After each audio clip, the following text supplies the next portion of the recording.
कल के अध्याय में हमने कुछ सरल समीकरणों की चर्चा की थी। उन्हीं सरल समीकरणों की प्रक्रिया को आगे बढ़ाते हुए हम कुछ और सरल समीकरणों की चर्चा करेंगे। जैसे आपने कल इस सरल समीकरण का अध्ययन कर लिया था, x plus y plus z का होल स्क्वायर, और इस सरल समीकरण का जो विस्तारित रूप था यानी इसका जो हल था वो इस प्रकार था, x square plus y square plus z square plus 2xy plus 2yz plus 2xz कह सकते हैं या zx कह सकते हैं। आज इसी सरल समीकरण का प्रयोग करते हुए जो दूसरी प्रक्रिया यानी x plus y plus z का होल स्क्वायर को हल करें तो उसका विस्तारित रूप ये था यानी उसका हल ये था। आज यदि इसका हल किया जाए तो इसका हल वो इस प्रकार होता है, x square plus y square plus z square plus 2xy plus 2yz plus 2zx। इसका जो हल है पहले इसको यू लिखा जाता है, x का होल स्क्वायर प्लस y का होल स्क्वायर प्लस z का whole square plus 2 into x into y plus 2 into y into z plus 2 into z into x. और उस समय इसका जो हल होगा वो होगा x plus y plus z का होल स्क्वायर। जैसे उदाहरण के तौर पे बातें कर लें, जैसे देखिए x square plus 4y square plus 27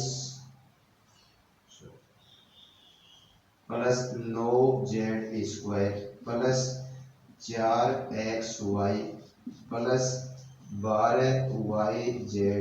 plus 6xz। जैसे ये रूप दे दिया गया आपको और ये पूछा गया कि बताओ इसके गुणनखंड क्या होंगे यानी इसका हल क्या हो, तो सबसे पहले इस प्रक्रिया को यो व्यवस्थित करना जरूरी है यानी उस सरल समीकरण के अनुसार व्यवस्थित करेंगे तो इसका जो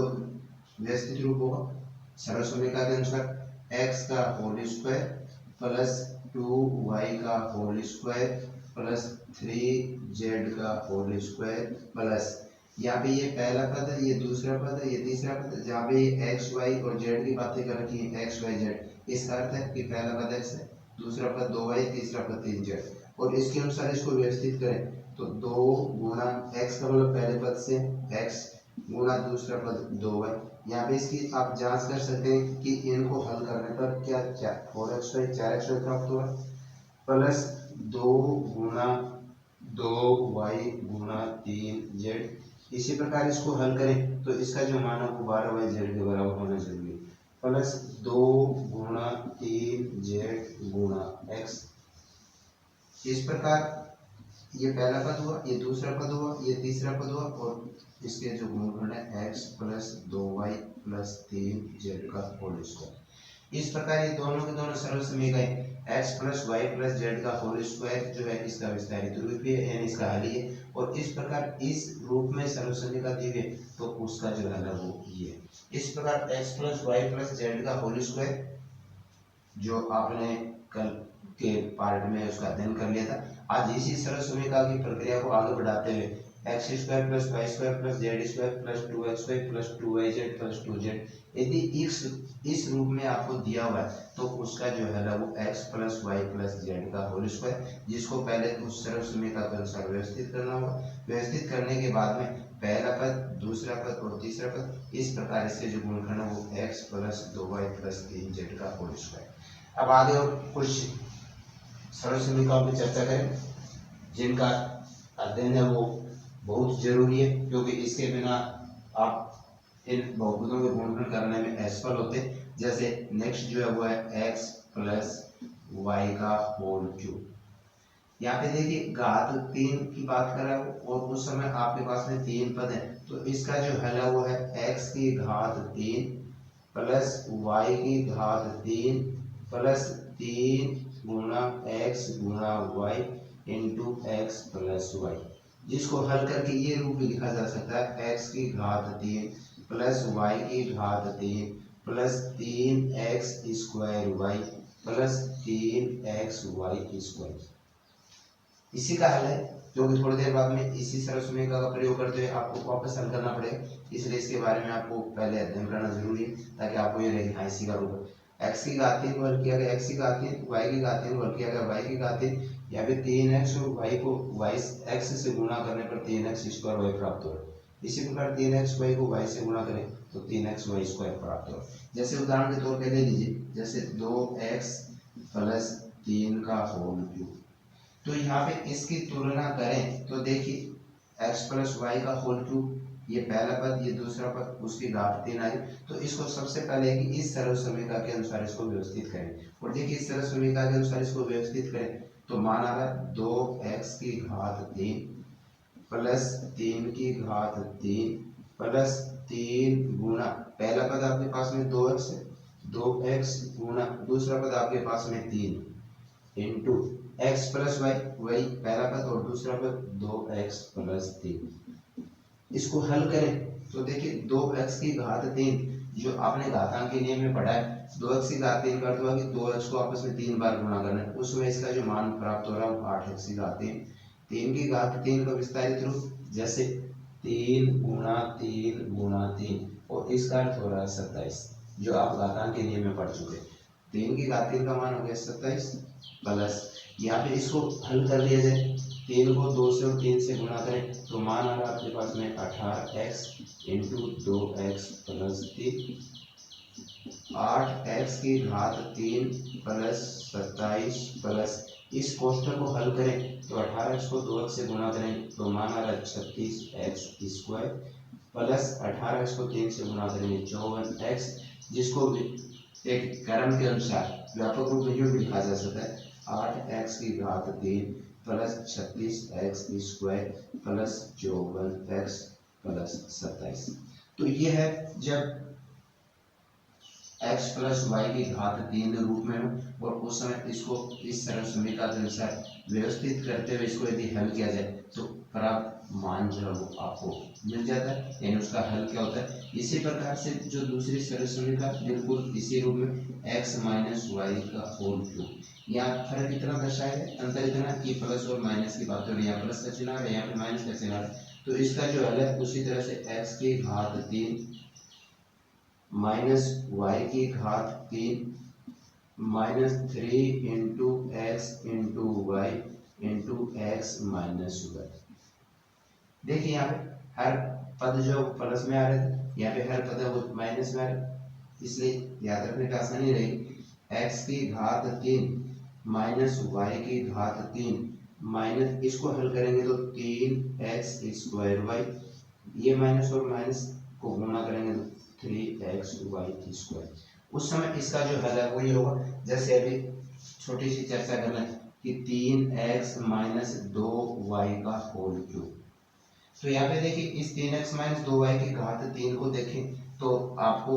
x माइनस वाई की घात 3 रूप नजर है, तो इसलिए इस सरल समीकरण का प्रयोग कर रहे हैं तो देखिए इसका हल हो क्या होगा, 3x की घात 3 माइनस 2y की घात 3 minus 3 into 3x into 2y into x minus y का अर्थ हुआ बिल्कुल सेम वही बात है, पहला पद और दूसरा पद 3x माइनस 2y, जिसको हल करने पर आपको प्राप्त जो मान है वो 3x की घात 3 को हल करेंगे 27x की घात 3 माइनस 2y की घात 3 को हल करेंगे 8y की घात 3, यहाँ पे इसको हल करें तो 3 को 3 से 2 से गुणा करें तो 18 प्राप्त हो रहा है, x को y से गुणा करेंगे 18xy, उसको 3x से गुणा करें तो माइनस 54x स्क्वायर वाई। इसी प्रकार ये माइनस और माइनस गुणा करने पर प्लस, 3 को 3 और 2 से गुणा करेंगे तो 18xy है, जिसको 2y से गुणा करने पर मान मिला प्लस 36xy स्क्वायर। तो उस समय यदि आपके पास x माइनस वाई क्यूब सरल समीकरण का रूप दिया हुआ तो उसको इस सरल समीकरण के अनुसार व्यवस्थित करते हुए आप उसको आसानी से हल कर सकते हैं। इसके आगे जो अगली सरल समीकरण उसके बारे में अध्ययन करें, उसके बारे में सीखें, और वो जो रूप है वो आपके पास में दो पद होते हैं और दोनों को घात 3 में रूप में लिखा जा सकता है, जैसे x की घात 3 प्लस y की घात 3। तो यहाँ पे इनकी पहचान देखिए, आपके पास में दो पद हैं, दोनों पद चिन्ह वो प्लस का है, दोनों को घात 3 के रूप में लिखा जा सकता है। उसमें इसको सबसे पहले घात 3 के रूप में व्यक्त करना होगा, x की घात 3 प्लस y की घात 3। उसके बाद में इसका जो रूप है यानी इसका जो हल हुआ है x plus y into x square minus x y plus y square. जैसे उदाहरण के तौर पे ले लें, जैसे आपसे कहा गया है कि x की घात 3 प्लस 8 के गुणनखंड करिए। तो यहाँ पे देखिए आपके पास में दो पद है, चिन्ह प्लस का, दोनों को घात 3 के रूप में लिखा जा सकता है। तो x की घात 3 को घात 3 के रूप में लिखे तो x की घात 3, 8 को घात 3 के रूप में व्यक्त करें तो 2 की घात 3। और यहाँ पे इसको घात 3 के रूप में लिखते देखिए x की घात 3 प्लस y की घात 3, जिसका जो हल है वो ये x plus y x square minus x y plus y square. तो इसके अनुसार इसको व्यवस्थित करें यानी इस सर्वसमीकरण का प्रयोग करते हुए। तो पहला पद आपके पास में x है, दूसरा पद 2 आ रहा है, तो x प्लस 2 इंटू एक्स का होल स्क्वायर माइनस एक्स गुणा 2 प्लस 2 का होल स्क्वायर। यहाँ पे पहला पद आपके पास में x है, तो जहाँ पे x की बात करा वहाँ पे x रख लीजिए, y का मतलब दूसरा पद उसका मान 2 करा, तो जहाँ पे y आ रहा है उसकी जगह 2 रख लीजिए। और इसको हल करें तो x प्लस 2 का कोई हल नहीं है, x प्लस 2 इंटू इसको हल करें एक्स स्क्वायर माइनस एक्स को 2 से गुणा करेंगे 2x प्लस 2 का वर्ग हो गया 4। इस प्रकार यदि वो a cube plus b cube रूप में है, जैसे अभी बातें हो चुकी थी कि दो पद है चिन्ह प्लस का, दोनों पदों को घात 3 के रूप में व्यक्त किया जा सकता है, जैसे यहाँ पे व्यक्त किया गया। और इसको घात 3 के रूप में व्यक्त करते ही आप इस तरह समीकरण का प्रयोग कर लें, यानी x की घात 3 प्लस y की घात 3 का जो हल है वो ये हल है, और इसके अनुसार इसको व्यवस्थित करते हुए हल करें। इसी प्रकार से x की घात 3 माइनस y की घात 3 रूप में हो, तो यहाँ पे बिल्कुल वही बातें, सबसे पहले वो एक घात 3 के रूप में व्यक्त किया जाए, x की घात 3 माइनस y की घात 3, और घात 3 के रूप में व्यक्त करने के बाद में इसके जो गुणनखंड है x minus y into x square plus x y plus y square.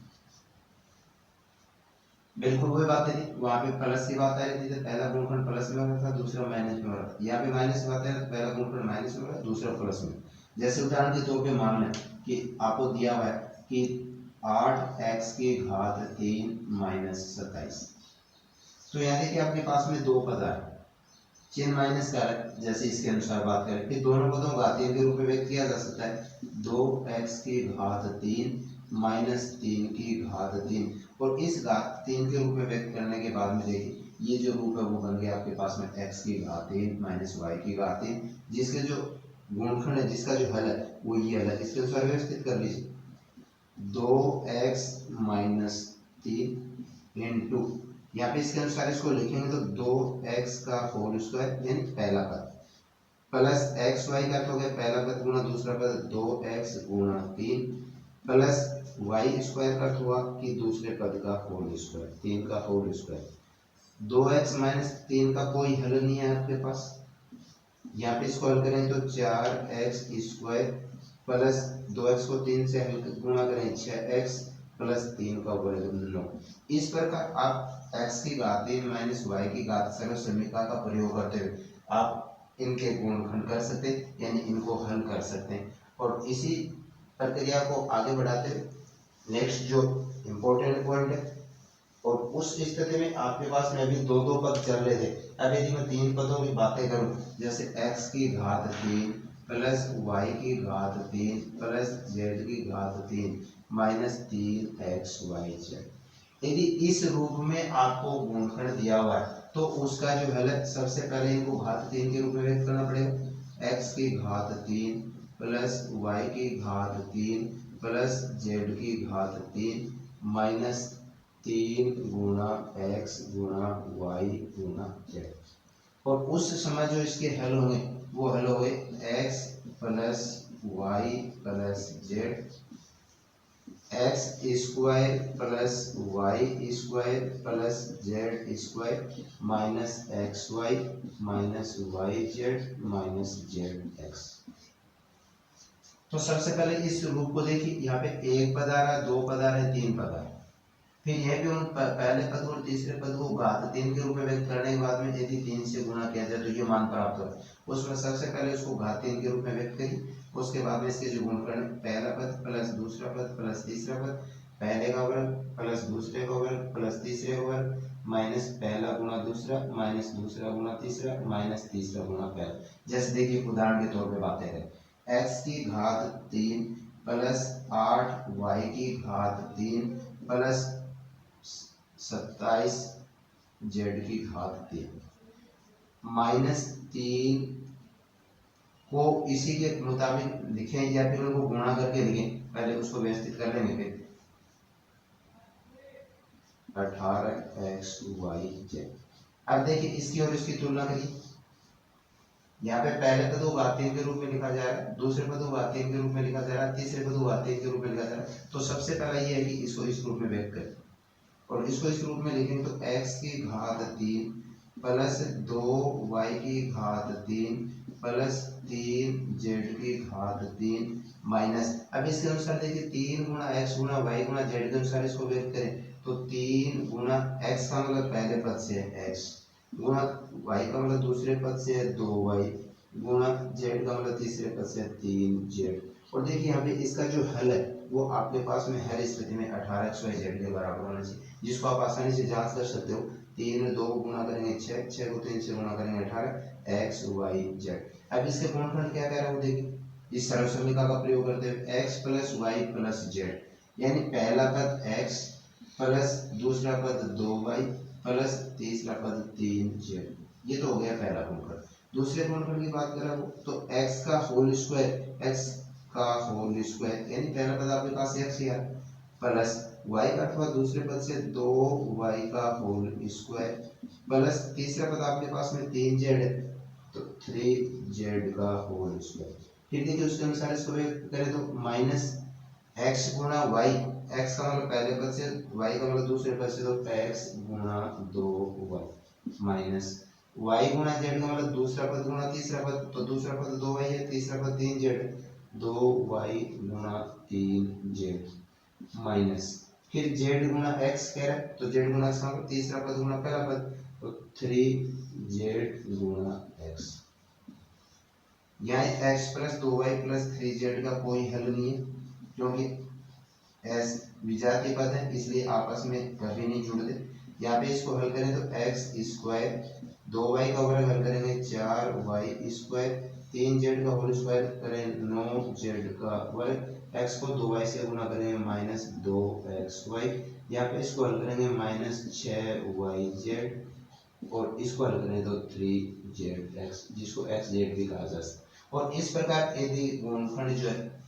इस रूप में आ रहा है x की घात 3 प्लस y की घात 3 प्लस z की घात 3 माइनस 3xyz, तो इस सरल समीकरण का प्रयोग करते हुए इसको आसानी से सुविधा से हल किया जा सकता है। और इसी रूप को आगे बढ़ा दें, बिल्कुल जस्ट ये रूप, और इसमें जो x plus y plus z आ रहा है, यदि x plus y plus z का मान हो 0 के बराबर हो,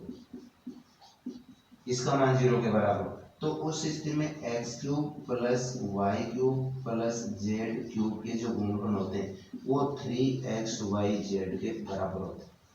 जैसे उदाहरण के तौर पे बात करें,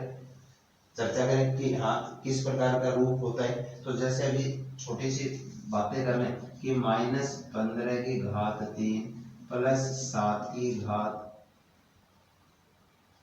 3 प्लस 8 की घात 3, और ये कहा गया कि इसका मान ज्ञात कीजिए। तो देखिए सबसे पहले तो यहाँ पे इसको जांच करना जरूरी है, क्या ये जो रूप है, जैसे मैं इसको x के बराबर मान लूं कि माना x बराबर माइनस 15, y बराबर 7 है और z बराबर 8 है, तो सबसे पहले जांच करना जरूरी है क्या x plus y plus z का,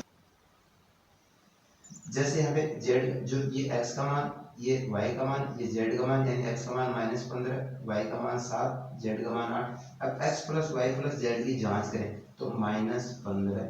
प्लस 7 प्लस 8, और इस प्रकार माइनस 15 प्लस 15 जो है उसका मान 0 के बराबर प्राप्त होगा। और अभी देखिए ये बात हो रही थी कि यदि x plus y plus z का मान 0 के बराबर है तो x की घात 3 प्लस वाई की घात 3 प्लस जेड की घात 3 के जो गुणनखंड है वो 3xyz के बराबर होंगे, तो इसलिए x की घात 3 प्लस वाई की घात 3 प्लस जेड की घात 3 की जो गुणनखंड होगी वो 3xyz के बराबर है। अब यहाँ पे एक्स वाई जेड के जो मान है उनको वापस रख दिया जाए तो -15 की घात 3 प्लस 7 की घात 3 प्लस 8 की घात 3 बराबर 3 गुणा एक्स गुणा वाई गुणा जेड, और इसको हल करें तो 3 गुणा एक्स का मान आपके पास में था -15, वाई का मान था आपके पास 7 और जेड का मान था आपके पास में 8। और इस प्रकार इन मानों को हल कर लिया जाए, यानी 3 को -15 से 7 से 8 से गुणा कर लें तो उस स्थिति में जो प्राप्त मान होगा वही मान जो होगा वो होगा -15 की घात 3 प्लस 7 की घात 3 प्लस 8 की घात 3, यानी x की घात 3 प्लस y की घात 3 प्लस z का जो मान z की घात 3 है उसका मान। इस प्रकार इस सरल समीकरण का प्रयोग करते हुए